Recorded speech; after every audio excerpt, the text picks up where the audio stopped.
Hello guys, welcome back to your YouTube channel S K मिस्टडी। मैं हूं आपका एजुकेटर शिव मिश्रा और यहां पर लेकर आया हूं आप सभी के लिए क्लास 12 केमिस्ट्री का पेपर। जी हां, ये क्लास 12 केमिस्ट्री का पेपर है जो कि 2025 वालों के लिए। यदि आप टारगेट किए कि सर हम 2025 में 95 स्कोर करना चाहते हो तो बिल्कुल ये चैनल आपके लिए। मैं यहाँ पे टॉपिक वाइज आपका पूरा सिलेबस कवर करवा दूंगा। इसके साथ साथ आपको सर क्या मिलने वाला है, आपको मिलने वाला है पूरा पेपर आपको पीवाईक्यू पर और इंपॉर्टेंट क्वेश्चन का सीरीज। ये मैं आपको सारा सारा अवेलेबल कराऊंगा आपके अपने यूट्यूब चैनल यस केम स्टडी पर। कहीं पर आपको जाने की जरूरत नहीं है, सब कुछ आपको इसी चैनल पे मिलेगा। और ये आपका क्या है, पेपर कोड रहेगा सर। पेपर को देखने से पहले सबसे पहले आपको ध्यान देना है कि इसमें क्या क्या हमें देखना है। तो ये आपका क्या रहेगा, पेपर कोड। जब भी आप कॉपी में भर रहे हैं तो ये आप पेपर कोड डालेगा 347 FAL। 70 नंबर का पूर्णांक रहेगा। सर हमारे जो 70 नंबर में से पास होने के लिए 23 नंबर की जरूरत पड़ेगी। आपको क्यों लग रहा है 70 में 23 नंबर पा जाते हैं तो आप पास माने जाएंगे, वरना आप क्या हो जाएंगे सर, फेल हो जाएंगे।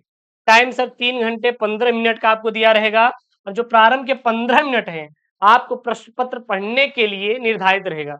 एक बात याद रखना, जब भी आप केमिस्ट्री के पेपर को सॉल्व कर रहे हैं तो एक चीज ध्यान देना कि first impression is the last impression. पहला प्रभाव ही सर अंतिम प्रभाव होता है। यदि आपका पहला प्रभाव अच्छा हुआ तो समझ लीजिए जाहिर सी बात है आपको अच्छा नंबर जरूर से जरूर मिलेगा। ये बात आप लोग ध्यान दीजिएगा, ठीक है ना। उसके बाद यहाँ पे देखेंगे तो कुछ सामान्य निर्देश दिए गए हैं कि सभी प्रश्न करना अनिवार्य है। प्रत्येक प्रश्न के निर्धारित अंक उसके समक्ष यानी कि सम्मुख दिए हैं। गणनात्मक प्रश्नों की गणना के समस्त आपको पद देना रहेगा। प्रश्नों के प्रासंगिक उत्तर लिखना होगा। जहां आवश्यक हो वहां पे रासायनिक समीकरण आपको जरूर से जरूर सर देना रहेगा। ठीक है, ये रहा आपका क्या पूरा पूरा क्वेश्चन। ठीक है ना। अब इसमें देखेंगे, सबसे पहला अगर प्रश्न उठाएंगे तो आपके ऑब्जेक्टिव मिलेंगे। क्या मिलेंगे सर, ऑब्जेक्टिव मिलेंगे। इस प्रश्न के प्रत्येक खंड में 4 विकल्प दिए गए हैं। सही विकल्प चुनकर उसे उत्तर पुस्तिका में लिखिए। जैसे पहले का क्या प्रश्न है, 5 मिलीग्राम NaCl प्रति लीटर होता है। अगर 5 मिलीग्राम NaCl देखिए तो प्रति लीटर होता है, कितना होता है। ये जब मैं आपको सॉल्व कराऊंगा, यदि आपका डिमांड ज्यादा रहा, इस पे लाइक 10,000 कंप्लीट हुए तो मैं पूरा पूरा आपको सॉल्व करवा दूंगा। तो इसलिए 10,000 लाइक मैं टारगेट करता हूँ और मुझे आशा है कि आप लोग जरूर कंप्लीट करवा देंगे। संक्षारण से बचाने के लिए आयरन की प्लेट पर कौन सी प्लेटिंग की जाती है। प्रथम कोड की अभिक्रिया वाला है कि 50% पूर्ण होने में लगा समय क्या है। बहुत ही सिंपल है, सारे न्यूमेरिकल करवाएंगे, बहुत ही अच्छे से आपको समझ में आएगा। हर एक टॉपिक समझ लीजिए क्लियर हो जाएगा, आप भूलोगे नहीं, कभी भी सर भूलोगे नहीं। मैं ऐसा ऐसा आपको टॉपिक बताऊंगा, ठीक है ना। जैसे यहाँ पे है, यहाँ पे उन्होंने दिया है टी हाफ का 1.1 गुना, टी हाफ का 2.2 गुना, टी हाफ का लगभग 3.3 गुना और टी हाफ का 4.4 गुना। उसके बाद इन्होंने ये बोला है कि आर सिंगल बॉन्ड NH2 यानी कि ये अमोनिया है, ठीक है ना। सॉरी, ये हाँ सही है सही है। CH3 CHCl3 plus KOH alcoholic की अभिक्रिया करवाते हैं तो कौन सी अभिक्रिया है, युग्मन अभिक्रिया, कार्बिल अभिक्रिया, सिम्ट अभिक्रिया या फिर हाफ मैन ब्रोमाइड अभिक्रिया। डीएनए में कौन सा क्षारक नहीं होता, थायमिन, यूरेसिल, साइटोसिन या फिर एडेनिन। उसके बाद यहाँ पे आपका दूसरे का क है कि भारानुसार 2.5 मतलब कि भारानुसार 25% ग्लिसरॉल CgOg के विलियन में ग्लिसरॉल के मोल अंश की गणना आपको करना रहेगा। 2 नंबर का रहेगा। उसके बाद CuSO4 विलियन को 2 एम्पियर की धारा से 450 सेकंड तक वैद्युत अपघटित किया गया कैथोड पर निक्षेपित कापर के द्रव्यमान की गणना कीजिए। Cu का इन्होंने परमाणु भार दे रखा है 63, जो कि 2 नंबर का है। हाँ, ये आपका आउट ऑफ सिलेबस है, यहाँ प्रिंट आउट मिस्टेक है, इसको काट दीजिए, ठीक है। नीचे देखेंगे तो 9 ग्राम ग्लूकोज C6H12O6 को 500 ग्राम जल में घोला गया तो 1.013 बार दाब पर विलियन का क्वथनांक की गणना कीजिए। जहां पर केबी का मान इन्होंने दे रखा है 0.52 केल्विन किलो मोल इनवर्स इन्होंने दे रखा है। अब कोलराउस का नियम भैया भैया मैं आपको करवा दूंगा, आप चिंता मत करना। तो ये सब आपके क्वेश्चन है, एक बार देख लीजिए। अगर आपको आ रहा है तो आपसे रिक्वेस्ट है कि आप प्रैक्टिस करिए, जितना हो सके उतना प्रैक्टिस करिए। और न्यूमेरिकल आप ध्यान दीजिएगा कि कहाँ कहाँ से लगाएंगे सर। तो चैप्टर 1 का न्यूमेरिकल लगा लीजिए, चैप्टर 2 का न्यूमेरिकल लगा लीजिए और चैप्टर 3 का न्यूमेरिकल लगा लीजिए। बस इतना आपको न्यूमेरिकल लगाने की जरूरत है। इससे ज्यादा आपको बिल्कुल भी न्यूमेरिकल किसी भी चैप्टर का लगाना नहीं है, ना वो आपके पेपर में आएगा और ना ही सर आपको लगाने की जरूरत है। किसी भी अन्य चैप्टर के, ठीक है। उसके बाद देखेंगे यहाँ पे आपका घ वाला, आवर्त सारणी के ऑक्सीजन परिवार के तत्वों का असामान्य व्यवहार के कारण आपको बताना रहेगा।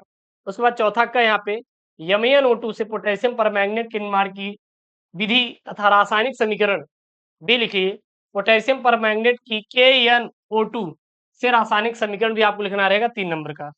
बेंजीन क्लोराइड से एन एन डाइमेथिल फेनिन मेथेमीन के निर्माण का रासायनिक समीकरण आपको लिखना रहेगा। ये सब आपके रासायनिक समीकरण वाले हैं। टेफ्लॉन, मेलामीन और टेरिलीन के निर्माण का रासायनिक समीकरण लिखना है, ठीक है ना। ये आपका आउट ऑफ सिलेबस है, साबुन वाला हटा दीजिए। उसके बाद ये आपका देखिए न्यूमेरिकल है। सिद्ध कीजिए प्रथम कोटि की अभिक्रिया में 99.9% पूर्ण होने में लगा समय अर्ध आयुकाल का टी हाफ का 10 गुना होता है। उसके बाद सहसंयोजन यौगिकों में उपसंयोजन समयावता तथा जामती समावयता को उदाहरण द्वारा आपको समझाना रहेगा। उभयदहनती नाभिक करासी समूह क्या है, उदाहरण द्वारा समझाना रहेगा। पोटेशियम साइनाइड यानी केसियन तथा एजी साइनाइड की हेलो एल्केन से क्रिया का आपको कारण भी लिखना रहेगा। ये मैं आपको सारा टॉपिक करवा दूंगा। उसके बाद छठा वाला देखेंगे यहाँ पे, तो फिनोल की इलेक्ट्रॉन करागी प्रतिस्थापन की प्रति सक्रियता को स्पष्ट कीजिए और इसके 3 उदाहरणों से रासायनिक समीकरण लिखना है। मान लीजिए वो नहीं आ रहा है तो अथवा करके आपको केवल रासायनिक समीकरण लिखना है 4 नंबर का, ये आप कर सकते हैं। कौन कौन सा देखो यहाँ पे, प्राथमिक द्वितीयक तृतीयक एल्कोहलों की निर्जलन क्रिया, फिनोल्स की कोल्बोव क्रिया और विलियम संश्लेषण, ये आप कर सकते हैं। इसमें सबसे मोस्ट इंपॉर्टेंट क्या है, विलियम संश्लेषण। और ये वाला, ये भी आपका एक मोस्ट IMP वाला सर क्या है आपका टॉपिक है, ये तैयार कर लेना, ठीक है ना। तो यहाँ पे आपका क्या होता है जब, ये आपका 5 नंबर का है। जैसे कि यहाँ पे पहला है एथेनॉल को कास्टिक सोडा के साथ गर्म करते हैं। प्रोपेनोन की क्लोरोफॉर्म से क्या होती है, प्रोपेनोन को सोडियम हाइपोक्लोराइड के साथ गर्म करते हैं। फेनिल मेथिल कीटोन को, कीटोन 2 को डाइएट्रो इट्रोफेनिल हाइड्राजिन के साथ गर्म करते हैं और बेंजल डिहाइड को सांद्र NaOH के साथ गर्म करते हैं। वो नहीं आ रहा तो अथवा में आप ये कर सकते हैं। कैसे प्राप्त करेंगे 5 नंबर का, देखिए जैसे यहाँ पे क्या क्या है ध्यान दीजिएगा। टालुइन से बेंजीन डिहाइड, बेंजाइल लाइन क्लोराइड से बेंजल डिहाइड, एसीटोन एसीटोनाइट्राइल से एथेनॉल, फेनिल मेथिल कीटोन से बेंजोइक अम्ल और ब्रोमोबेंजीन से बेंजोइक अम्ल कैसे प्राप्त करेंगे। अरे लास्ट क्वेश्चन है, क्या होता है जब, अब क्या होता है जब में लास्ट क्वेश्चन क्या है, अमोनिया डाइक्रोमेट को गर्म करते हैं, सोडियम एजाइट को गर्म करते हैं, क्यूप्रिक आयन के विलयन में अमोनिया का जली विलयन मिलाते हैं और सांद्र सल्फर को सांद्र नाइट्रिक अम्ल के साथ गर्म करते हैं और फिर यहाँ पे है कार्बन को, क्या यहाँ पे कार्बन को सर सल्फ्यूरिक अम्ल के साथ गर्म करते हैं। तो क्या होता है जब, ठीक ना। मान लीजिए नहीं आ रहा है तो अथवा में करके आप ये कैसे प्राप्त करेंगे, नाइट्रोजन से अमोनिया, नाइट्रोजन डाइऑक्साइड से नाइट्रिक ऑक्साइड, फास्फोरस से फास्फोरिक अम्ल, श्वेत फास्फोरस से फास्फीन, फास्फोरस से सल्फर क्लोराइड और न्यूक्लिक अम्ल क्या है, ये तो हो गया।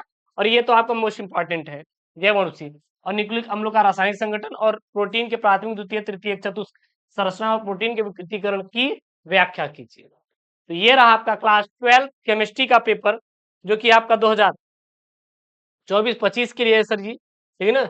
आपका जो फरवरी में पेपर होने वाला है उसके लिए है यहाँ पे, और ये आप पेपर जरूर से जरूर पढ़ लीजिएगा। कोई दिक्कत आए, कहीं से कोई दिक्कत आए तो आप कमेंट बॉक्स में छापिए यार, हम आपके साथ हैं। इसका PDF हम SKM स्टडी टेलीग्राम चैनल पे आपको प्रोवाइड कर देंगे, आपको वहीं से डाउनलोड कर लेना है, कोई दिक्कत नहीं होगी। और इसी वीडियो के लिए चैनल को सब्सक्राइब करना है, वीडियो को लाइक करके शेयर कर देना है। मिलते हैं नेक्स्ट वीडियो में। ओके दोस्तों, thank you, Jain, take care, bye bye.